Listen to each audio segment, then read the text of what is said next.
Wassalatu wassalamu ala asyrafil anbiya'i wal mursalin Sayyidina Muhammadin wa ala alihi wa sahbihi ajma'in.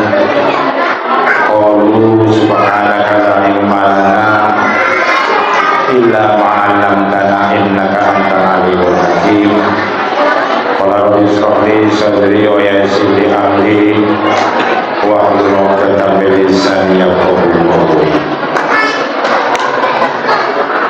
Al-mukarramun, para alim ulama, wabil khusus segenap pengurus takmir Masjid Al-Amin Sana angel ini apa? Sanata, saya tulis ini. Sanata. N. Sanata. Oh, Sanata.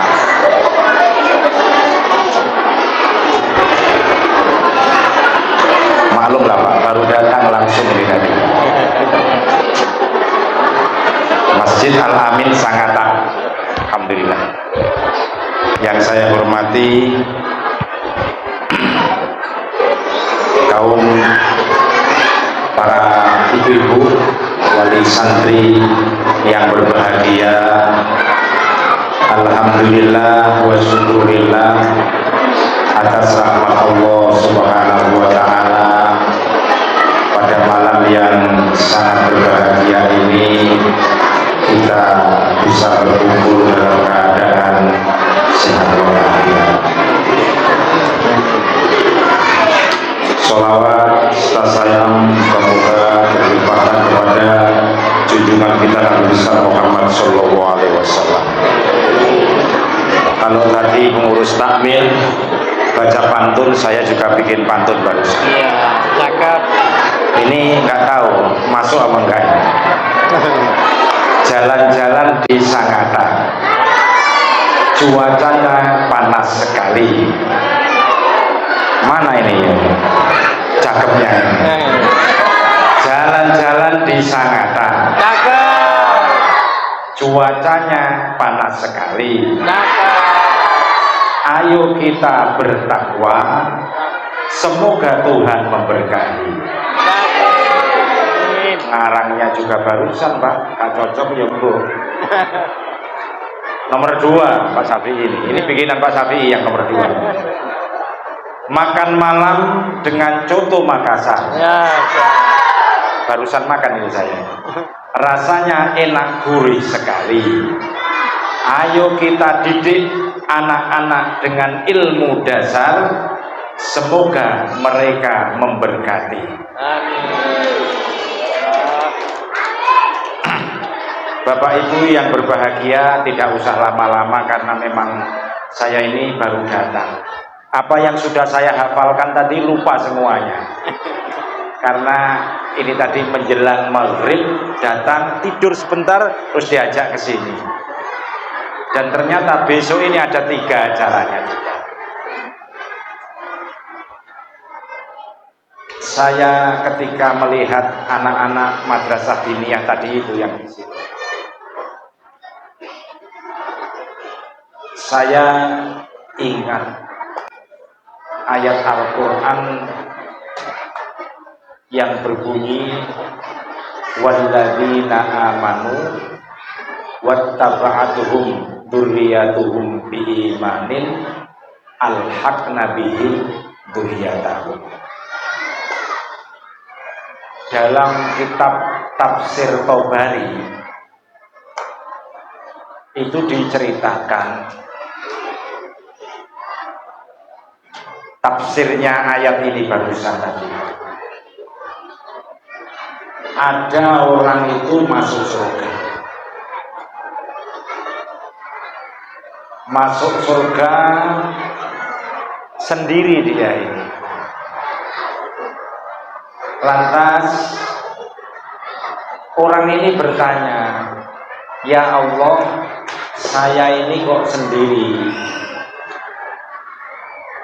Mana kedua orang tuaku, mana istriku atau suamiku, mana anakku. Jadi yang dinamakan 3. Ya Allah, saya kok masuk surga sendiri, mana kedua orang tuaku, mana istriku atau suamiku. Yang nomor 3. Yang keempat tanya, mana anakku. Akhirnya dijawab oleh Allah Subhanahu wa ta'ala, wahai manusia, mereka yang kamu sebutkan itu tadi,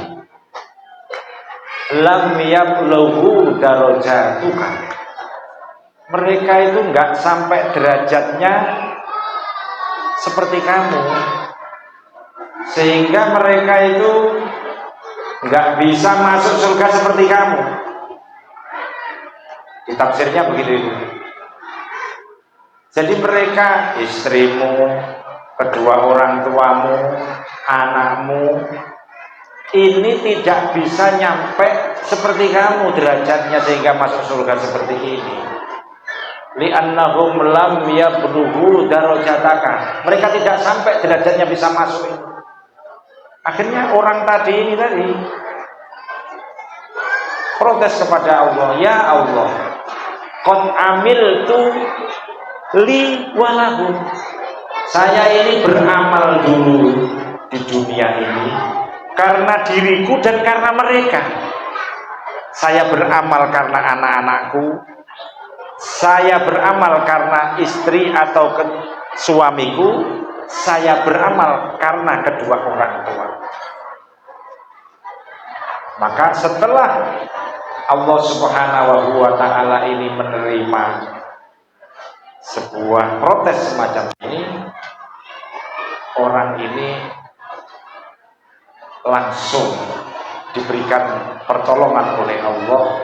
Allah langsung bilang kepada malaikat, semua yang disebutkan itu dimasukkan surga semua. Ini yang dikatakan oleh Imam Tafsir Tabari, dikatakan orang tua itu bisa mensyafaati anaknya. Orang itu juga bisa mensyafaati suami atau istrinya. Orang itu juga bisa mensyafaati kedua orang tuanya. Ini keutamaan orang yang punya bapak atau suami atau istri yang soleh. Begitu juga suatu ketika ada orang masuk surga tapi dia itu tidak ngerti kok bisa masuk surga. Akhirnya dia itu gumun, loh ini kok aku bisa masuk surga gimana? Sini ngerti Jawa apa enggak? Jawa ngerti enggak? Soalnya kadang-kadang bingung aja ngomong bahasa Indonesia karena tidak biasa bahasa Indonesia. Jadi ada orang masuk surga dia juga gumun, loh aku kok masuk surga ini piye? Gimana ini kok bisa saya masuk surga? Dijawab oleh malaikat, bistighfari waladika, sebab istighfarnya anak-anak kamu. Kalau yang di atas tadi orang tua bisa mensyafaati anaknya, kalau yang di bawah ini anaknya bisa mensyafaati orang tua. Jadi ini kalau ketika saya ini tadi itu melihat anak-anak ini pelajarannya pondok loh ini. Di sini sudah dipelajarkan di desa. Kalau ini nanti itu dipondokkan, ini anak-anak ini sudah mempunyai dasar yang bagus. Ini hebat. Akidatul Awam ini semua di pondok-pondok masyhur seluruh Indonesia pasti mengajarkan Akidatul Awam ini. Pasti. Bapak Ibu yang saya hormati, pada kesempatan yang baik ini izinkanlah, ini tadi mukadimahnya, saya akan berbicara terkait dengan akhlak Rasulullah Shallallahu Alaihi Wasallam.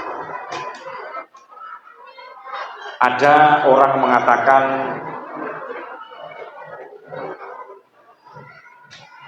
peringatan Maulid ini tidak boleh.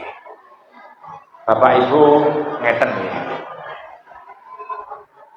Perkara yang dipakai menyempurnakan perkara wajib, maka perkara itu menjadi wajib. Perkara yang untuk menyempurnakan perkara sunnah, maka perkaranya menjadi sunnah. Saya sama Pak Imam Syafi'i mau melaksanakan sholat subuh itu harus menghidupkan alarm. Kalau tidak pakai alarm nggak bisa bangun. Maka membunyikan alarm ini hukumnya wajib. Paham nggih? Jadi klek kula niki mboten saged salat subuh tanpa nguripne alarm, maka hukumnya menghidupkan alarm menjadi wajib. Saya arep salat tahajud. Hukumnya salat tahajud apa, Pak? Sunnah. Kok saya bisanya tahajud itu dengan nguripne alarm jam 2 malam, maka hukumnya menghidupkan alarm sunnah. Penyempurna sunnah dadine sunnah. Penyempurna wajib dadine wajib. Sama juga peringatan bulan Maulid itu antara lain dengan cara-cara yang seperti ini. Berarti mengetahui sifatnya Nabi, mengikuti tindak tandai Kanjeng Nabi itu tidak bisa kalau tidak dengan cara ini, maka membuat acara seperti ini juga diperbolehkan. Jadi caranya jawab seperti itu, pakai logika. Jadi anak-anak ini kalau nggak pakai begini ini kan nggak seneng, gitu? Nggak seneng, maka jalannya satu-satunya harus pakai telur, damel niki. Makanya memakai telur dan lain sebagainya ini hukumnya juga boleh. Karena ini untuk jalan mengetahui sifat-sifatnya Rasul. Bapak Ibu yang saya hormati, di antara sifat-sifatnya Rasulullah itu punya sifat yang nama sifat loman, sakhiyun. Bahasa Indonesia ini apa, Pak? Dermawan. Pak Imam ya rodok lali bahasa Indonesia. Kanjeng Nabi niku dermawan. Sampai diterangne neng hadis itu Kanjeng Nabi itu tidak pernah membawa pulang hasil kerjanya pada hari itu kecuali mesti diinfakkan kepada orang lain. Jadi apa yang dihasilkan Kanjeng Nabi pada malam itu, pada pagi itu, pada siang itu tidak pernah dibawa pulang. Mesti harus habis seketika itu. Beda karo awake dhewe, pasti malah di kulkas. Iya lah ya. Jadi ikut kuat telung dino iki di kulkas ae lah. Nah, kalau Kanjeng Nabi enggak, apa yang dihasilkan pada waktu itu harus habis. Lho Kanjeng Nabi niku boten kok orang tidak kaya. Kanjeng Nabi itu sangat kaya. Suatu ketika ada sahabat niku yang dia belum sahabat, dia masih kafir. Kanjeng Nabi angon wedhus, memelihara wedhus. Wedhusnya itu memenuhi antara bainal jabala ini, 2 gunung, kebek Kanjeng Nabi itu. Ada orang kafir datang, orang musyrik, orang non muslim datang. Rasulullah, aku njaluk wedhuse sampeyan niku sing mulai gunung kene karo gunung kene. Langsung dikasih.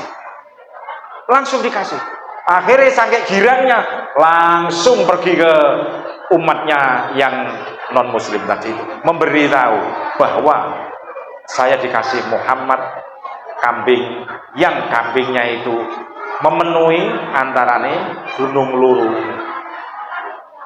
Bapak Ibu, saya ini tahu hidup di negara Arab, tapi bukan negara Arab Saudi. Itu ada 10 tahun. Orang sana ini kalau punya kambing itu gak seperti orang Jawa. Nggak tahu kalau di sini kan nggak laku kambing, nggak ada kambingnya. Ada juga ya. 1, 2, 3, 4. Kalau di sana orang punya kambing itu, kambingnya itu ya puluhan sampai ratusan. Kalau itu dingon, apa dingon nih bahasa Indonesia nih? bahasa Jawa terus ini. Dipelihara, itu seperti orang angon-angonan itu loh, angon apa namanya, bebek itu loh, ribuan atau ratusan, itu diminta orang non muslim, langsung dikasih semuanya. Jadi Kanjeng Nabi itu kaya. Itu namanya dalam bahasa kitab, kayanya itu apa namanya, kayanya Rasulullah, maaf, miskinnya Rasulullah itu adalah ikhtiari, bukan ittirori. Ikhtiari itu karena beliau itu punya tapi dikasihkan orang lain. Kalau ittirori itu memang asli melarat. Beliau itu tidak miskin, beliau itu kaya tapi tidak mau kaya. Lah dulu itu beliau itu kalau mengembala kambing itu biasa dikasih. Beliau itu saking tidak maunya itu, pernah suatu ketika itu uangnya itu dibawa pulang, akhirnya beliau tidak bisa tidur, beliau keluar lagi bagikan uang itu. Jadi ini yang dilakukan oleh Rasulullah SAW. Jadi Kanjeng Nabi itu boten miskin. Kanjeng Nabi itu sangat kaya dan lihai. Lihai apa? Lihai bekerja. Dia itu ahli perdagangan, ahli bekerja. Ketika itu sebelum menjadi suaminya Khadijah itu ahli mengembala kambing, tapi beliau tidak ingin kekayaannya itu untuk dirinya. Jadi salah kalau dikatakan mubalik sekarang itu Kanjeng Nabi itu apa, miskin melarat, salah nih. Kanjeng Nabi itu kaya raya tapi tidak menggunakan kekayaannya untuk dirinya tapi untuk umatnya, seperti yang saya contohkan tadi itu. Seluruh hasilnya pasti dikasihkan kepada orang lain, dan Rasulullah tidak pernah pulang membawa sesuatu di hasil harinya itu kecuali pasti dikasihkan orang lain. Maka di suatu riwayat itu dikatakan Rasulullah itu antara lain itu tetap menyediakan kambingnya, untanya untuk keluarganya. Jadi ada namanya lukoh. Lukoh itu adalah kambing yang diperas untuk keluarganya. Jadi di samping dikasihkan semuanya, itu tetap disisakan agar supaya keluarganya itu bisa makan. Jadi tiket nih kabeh tapi tetap keluarganya itu dipakai. Jadi tidak ada dalam Islam itu harus dikasihkan semuanya, tidak ada. Namun tetap Rasulullah itu tetap menyimpannya. Itu adalah sebagian daripada sifat dermawannya Rasulullah Shallallahu Alaihi Wasallam. Yang lain lagi, Rasulullah itu sangat tawadhu. Jadi diceritakan sehari-harinya Rasulullah itu biasa mengerjakan sesuatu yang menjadi pekerjaannya wong wedok. Jadi beliau ya nyulam baju, beliau ya kalau sepatunya rusak itu juga ditambal, kalau istrinya itu repot memasak juga ini memasak Rasulullah itu. Jadi layaknya orang membantu istrinya, tapi kewajiban nafkah tetap orang laki-laki. Jadi Rasulullah itu tetap saja membantu pekerjaan rumah, akan tetapi bukan berarti kewajiban mencari nafkah itu kewajiban laki-laki, perempuan. Tetap aja kewajiban laki-laki. Cuma Rasulullah tetap membantu pekerjaan rumah tangga. Ini ketawaduannya Rasulullah. Ketawaduannya Rasulullah. Mungkin barangkali ini selama ini diperdebatkan oleh orang-orang. Bagaimana hukumnya laki-laki itu ada di rumah, perempuannya ada di luar rumah? Ya tidak masalah. Yang penting podo ridho nih. Tapi kewajibannya secara syarat tetap kewajiban laki-laki. Perempuannya ada di rumah. Tapi andai kata seorang laki-laki membantu perempuan pekerjaan di rumah, atau sebaliknya perempuan membantu laki-laki, juga tidak apa-apa.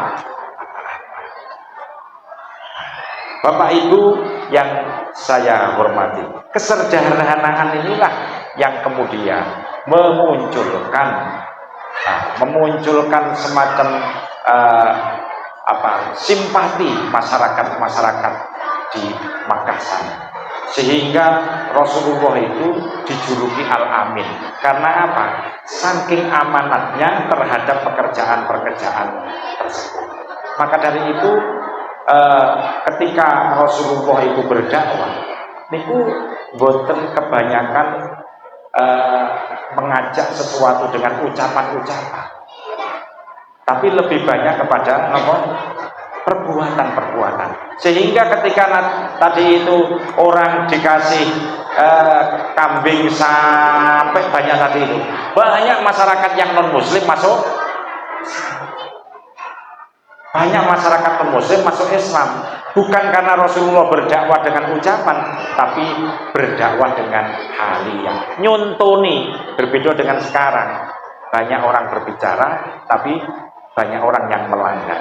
Jenengan mengomongi anaknya itu sebaiknya jangan sering ngomongi, Pak. Dicontohi. Rasulullah itu sangat sayang kepada anaknya. Ibrahim, anaknya Rasulullah, itu kan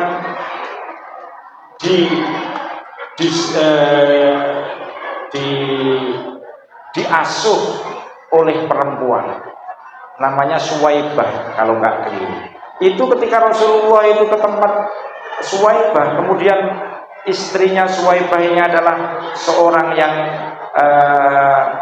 bikin kalau dulu mandi itu apa? Bikin parang, bikin apa? Akhirnya itu di situ itu banyak sekali uap yang di rumah itu. Rasulullah langsung mengambil, langsung mencium anaknya Ibrahim itu, sampai hingga uapnya itu hilang, kemudian Ibrahim dimasukkan lagi. Jadi anak itu harus dicontoni, dikasih sayang, dirangkul, jangan dibentak terus. Dibentak jenengan dilawan. Sampai coba kalau nggak percaya. Kok sampean tidak nyontoi, itu dilawan. Jadi dicontoni, kemudian mereka didoakan, kemudian seringlah dia itu kita sayang, kita pangku, kita. Jangan anaknya salah langsung ditendang. Itu nanti dilawan itu masih kecil, nanti kalau besar mesti dilawan sampai. Rasulullah itu seperti itu. Hasan Husain anaknya siapa? Hasan Husain anaknya Fatimah. Itu digendong sama Rasulullah. Ini Hasan, ini Husain. Sampai apa? Sampai diuyui, sampai dikencingi. Biasa. Tapi dia manut. Coba sampean coba. Anak-anaknya yang beling-beling itu, anak-anak sampean itu yang nggak nurut itu sampean rangkul, sampean gendong, lihat TV bareng, itu mereka akan simpati ke kita, nggak ngelawan. Saya sudah mencoba, tapi kadang-kadang kita lupa, anaknya tidur ditendang. Jadi anaknya sampean, Pak, kok ditendang-tendang piye? Dilawan suwi-suwi. Nanti SMP dia bisa bawa parang, sampean dibunuh nanti. Jangan, itu dicontohkan oleh Rasulullah. Sifat tawaduknya Rasulullah, kasih sayangnya itu antara lain kepada cucunya dan kepada anaknya. Ibrahim itu anaknya dua Rasulullah, Ibrahim sama Qasim. Tapi semuanya meninggal ketika masih kecil. Umurnya 15 bulan, satunya lagi berapa bulan. Meninggal kecil. Itu dikasih sayangi seperti itu. Apalagi anak sekarang. Bahaya. Jadi dicontoni, dirangkul, itu jitu memang. Dan jangan lupa didoakan setiap hari, dibacakan Fatihah 41 kali. Terutama ibunya yang membaca 41 kali. Nanti nurut anaknya ini. Jangan coba, karena saya adalah perubahan, bukan nurut sekali, tapi ada perubahan pelan-pelan ini. Karena anak ini nanti yang akan mensyafaati kita seperti contoh tadi itu. Yang mensyafaati kita ya anak-anak ini. Yang mensyafaati kita anak-anak ini. Nanti kalau anak ini sudah besar, dialah yang akan mendoakan kepada kita, dan anaknya nanti punya anak akan mendoakan kepada terus dan lain sebagainya. Inilah yang dicontohkan Rasulullah SAW. Satu, Rasulullah itu dermawan. Nomor dua, Rasulullah itu sangat tawadhu, sehingga sampai tawadhunya itu membantu pekerjaannya istrinya dan membantu mendidik anak-anaknya seperti itu. Dan itu dirangkul dan dicium. Itu adalah Rasulullah Shallallahu Alaihi Wasallam. Yang berikutnya, sifat yang berikutnya ini adalah sifat pemaaf. Jadi Rasulullah itu dulu itu pernah mau dibunuh. Jadi yang wong Yahudi niku memberi makanan kambing, dimasak kambingnya, kambingnya niku dimasak, mantun dimasak mantun, niku dikasih racun,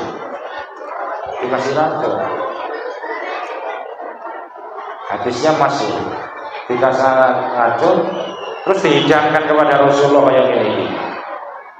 Niki kambingnya ini ngomong dengan Rasulullah, ya Rasulullah, kambing, aku ini suruh membunuh kamu. Nanti kalau kamu makan saya, kata kambingnya, kamu langsung mati.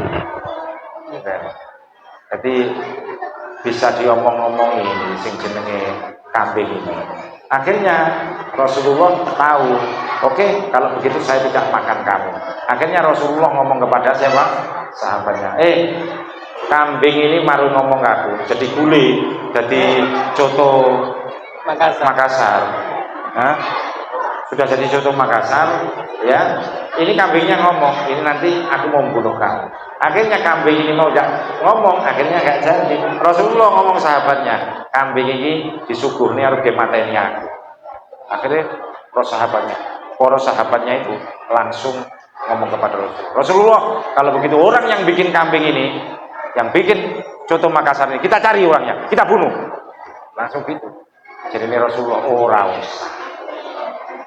orang usah dibunuh, nanti orang ini akan masuk Islam sendiri, ya kan? Nggak usah dibunuh. Ini kalau kita kira-kira langsung geruduk, langsung dibunuh ini orang ini, tapi nggak dibunuh. Ini sifat pemaafnya Rasulullah. Bagaimana orang yang membunuh kita itu samperan di jalan aja nabrak di kita jauh kampung ngamuk, ya kan? Kalau Rasulullah mau dibunuh ada strategi membunuh, itu memaafkan. Ini Rasulullah SAW. Ini yang kadang-kadang kita ini dengan problem yang saat sekarang ini bingung ini. Orang saling melapor, orang saling melapor, karena tidak meneladani sifatnya Rasulullah tadi itu. Mulai Rasulullah pemaaf, Rasulullah itu ahli tawadhu, Rasulullah itu dermawan. Ini sebenarnya kalau dicontoh oleh orang sekarang, ini semua masyarakat itu baik. Nah sekarang ini yang kiainya, yang pejabatnya guru ngomong tok di masjid tapi tidak memberi contoh. Akhirnya masyarakatnya gimana percaya? Nggak diberi contoh. Jadi andai kata Rasulullah, sifatnya Rasulullah 3 saja tadi itu dicontoh oleh para pimpinan kita, baik itu pimpinan pemerintah ataupun pimpinan masyarakat seperti kita yang ada di depan ini, selesai masyarakat itu. Selesai. Jadi karena sekarang ini krisis panutan, arek-arek cilik ini yang dilihat kan tiap hari kan game dan lain sebagainya. Kemudian yang anak-anak bisa beli online, kepergi usum ngoten niku, Pak. Arek-arek itu anak saya mau ada COD datang ke anak saya yang bikin apa?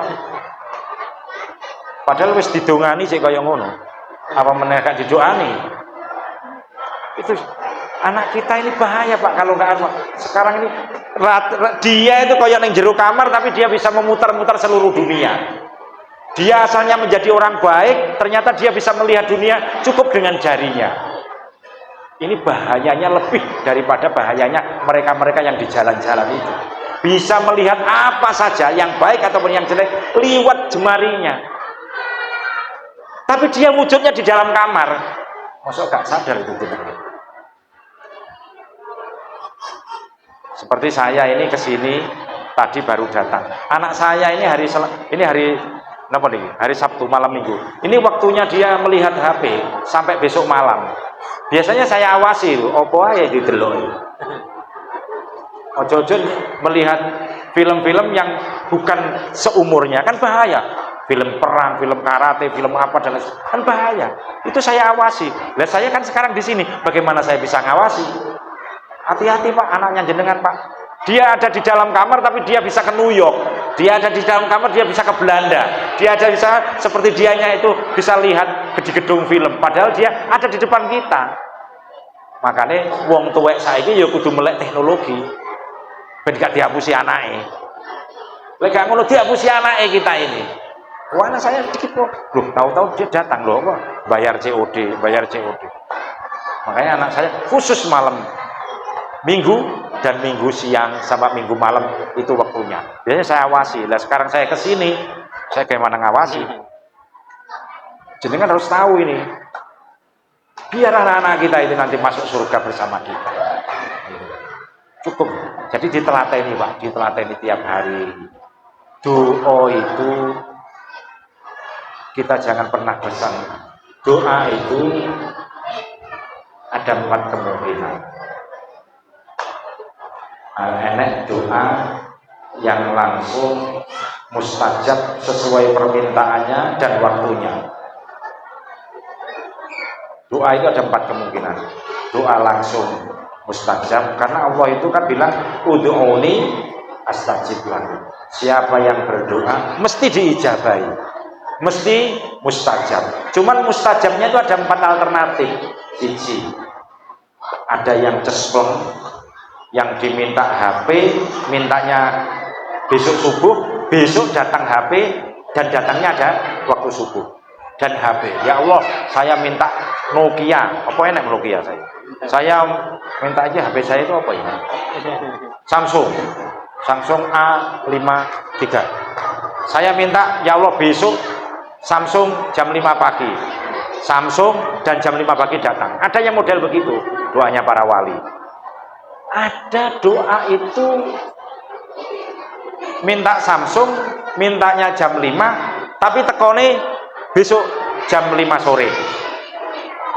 Jadi mustajab sesuai yang diminta, tapi waktunya mundur. Ini penting biar jenengan tidak menggerutu. Doa itu mesti mustajab, mesti mustajab. Jadi yang kedua namanya apa? Minta diijabahi sesuai permintaannya, tapi diundur karena ada sebuah hikmah. Kadang-kadang Allah itu memberikan sesuatu yang bermanfaat untukmu, bukan sesuatu yang kau inginkan. Karena kemungkinan kalau Allah ngasih engkau yang kau inginkan, tapi kadang-kadang sesuatu itu tidak bermanfaat untuk kamu. Allah akan kasih sesuatu yang engkau butuhkan, bukan yang kau inginkan. Kadang-kadang ada hikmah seperti itu. Mintanya Samsung A53 besok jam 5, tapi dikasih Samsung A53, tapi bukan jam 5 pagi, tapi 5 sore. Alternatif ketiga doa ini, dia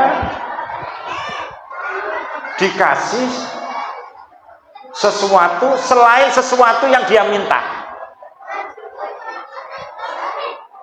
Dikasih sesuatu selain yang dia minta dan disesuaikan waktunya pilihan Allah. Mintanya ingin jadi konglomerat, tapi menjadi imam masjid. Ternyata jadi imam masjid di Sangatta. Padahal mintanya Pak Imam Syafi'i dulu jadi konglomerat. Dikasih jadi imam masjid itu adalah yang terbaik buat Pak Imam Syafi'i. Mintanya dulu jadi dosen, mungkin karena kuliah. Tapi ternyata dikasihnya jadi imam masjid. Dan dikasihnya sekarang, bukan dulu. Jadi diijabahi tidak sesuai dengan permintaannya, dan juga diijabahi tidak sesuai dengan waktunya. Mintanya dulu jadi konglomerat ketika baru menikah, tapi ternyata tidak jadi konglomerat, tapi jadi imam masjid, dan ngasihnya setelah sekian tahun dari permintaan. Itu ada hikmah. Yang nomor 3, yang nomor 4 ya. Tadi sudah nomor 3 ya. Yang nomor 4 itu ada tidak dikasih apa-apa. Mintanya jadi konglomerat, setelahnya kuliah, yo tidak dikasih konglomerat, ya tidak dikasih imam masjid, dan tidak dikasih setelahnya kuliah. Gak ono sing disembadani. Wah, ini berarti Allah ingkar. Bukan ingkar, nanti diganti oleh Allah di akhirat sana dengan sesuatu yang lebih baik. Karena berdoanya beliau ini atau berdoanya kita ini bentuk dari penghambaan kepada Allah Subhanahu wa taala. Mesti dikasih, tapi nanti Allah akan kasih sesuatu yang baik di akhirat sana. Jadi mbok piye, maka kita wajib berdoa. Paham Bapak Ibu? Jadi kita wajib berdoa. Karena Allah itu bilang, ud'uni astajib lakum. Berdoalah, mesti aku kasih kamu. Berdoalah, mesti aku kamu kasih. Mesti aku akan kasih. Jadi nanti bermacam-macam. Saya dulu itu cita-citanya yo ndang sugih ngono. Pertama-tama menikah, enggak sugih-sugih sampai 7 tahun. Kredit sepeda motor 400.000 aja nggak bisa-bisa. Tapi ternyata seiring dengan saya ngaji seperti beliau ini, mulang ngaji, suwi-suwi kok ya bikin rumah bisa, beli mobil bisa, ganti mobil lagi bisa. Oh, dikasihnya sakwise saya ngajar-ngajar ngaji itu. Mungkin kalau dulu itu saya langsung dikasih, mesti saya sombong kayak aku gitu. Ustadz, gonta-ganti mobil, omahe api, mungkin begitu jadi sombong saya. Tapi dikasihnya oleh Allah, keri-keri, sausé melarat dhisik. Itu saya rasakan. Oh, setelah saya wirid, saya sedekah, saya ini. Ternyata jadi pasti. Jadi intinya yang namanya doa itu mesti perang sama takdir. Jadi doa itu bisa merubah takdir Bapak Ibu. Jadi perang di sana itu. Jadi yo doa, yo usaha bisa merubah takdir. Sampean gak sugih-sugih, wah mungkin aku iki memang nasibnya gak sugih. Wis ora usah kerja wae, tambah melarat sampean. Mestinya piye? Ya berdoa. Ya diterjemahkan dalam usaha. Salat duha nggak tahu, salat tahajud nggak tahu, sedekah nggak tahu, jaluk sugih ya angel Pak. Ya sedekah. Terus berdoa dan berusaha. Insya Allah rezeki itu ada. Saya mengalami, saya memberitahu orang lain juga mengalami, saya memberitahu orang lain mengalami. Banyak orang ini pasti dikasih oleh Allah. Ya sekadar Allah ngasih, pasti akan diberikan kecukupan. Minimal Allah itu akan menata hati kita, menetapkan bahwa seperti ini adalah bagian daripada nikmat. Itu juga kaya hati namanya. Kaya hati. Jadi Bapak Ibu sekalian, intinya monggo berdoa, karena itu janji Allah, bukan janjinya partai politik, bukan janjinya caleg. Itu pasti ud'uni astajib lakum. Berdoalah, pasti kamu akan aku ijabahi. Ada syarat, ada jawab. Syaratnya itu adalah berdoa, jawabnya itu adalah diijabahi oleh Allah Subhanahu wa taala. Mudah-mudahan kita termasuk orang-orang yang suka berdoa, suka berusaha, insya Allah takdir kita menjadi baik. Kula kinten mengaten yang bisa saya sampaikan, karena kondisi masih kriip-kriip. Mudah-mudahan bermanfaat dan berkah. Wallahul muwaffiq ila aqwamit thoriq. Wassalamualaikum warahmatullahi wabarakatuh.